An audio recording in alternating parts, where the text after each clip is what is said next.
দর্শক, রংপুরের গঙ্গাচড়ায় অব্যাহত রয়েছে তিস্তার ভাঙন। দিশেহারা নদী পাড়ের বাসিন্দারা। ভাঙনের বিস্তারিত জানাতে যুক্ত হচ্ছেন সহকর্মী সুজন আহমেদ।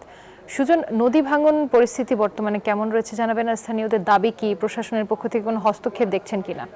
নদীর তীরক্ষা বাঁধের ক্ষতিগ্রস্ত এলাকায় আমি যদি একটি বিষয় বলে রাখি, গত কয়েকদিন আগে কিন্তু উজান থেকে নেমে আসা পাহাড়ি ঢল এবং টানা বৃষ্টির পানিতেই কিন্তু বিপদসীমার উপর দিয়ে শুরু হলেও তবে তিস্তার পানির নামার সঙ্গে সঙ্গে ভয়াবহ ভাঙনের চিত্র স্পষ্ট হয়ে উঠেছে।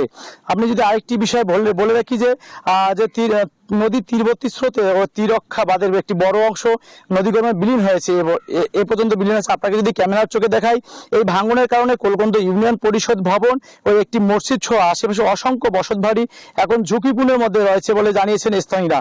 আর স্থানীয়রা আশঙ্কা করছেন আবার পানি বৃদ্ধি পেলে নতুন করে ভাঙন শুরু হতে পারে বলে তারা দ্রুত স্থায়ী তীর সংরক্ষণ কাজের ব্যবস্থার দাবি জানিয়েছেন তারা। এদিকে পানি উন্নয়ন বোর্ড বলছেন ক্ষতিগ্রস্ত এলাকা পরিদর্শন করা হয়েছে, পরিস্থিতি পর্যবেক্ষণের পাশাপাশি প্রয়োজনীয় ব্যবস্থা গ্রহণ করার প্রস্তুতি চলছে বলে তারা কিন্তু জানিয়েছেন। সব মিলিয়ে আরেকটি বিষয় যদি বলি, পানি কমে যাওয়ার পরে কিন্তু স্বস্তিতে ফেললেও কিন্তু আতঙ্ক কাটেনি এই কৃষক, এই তিস্তার পাড়ের মানুষের।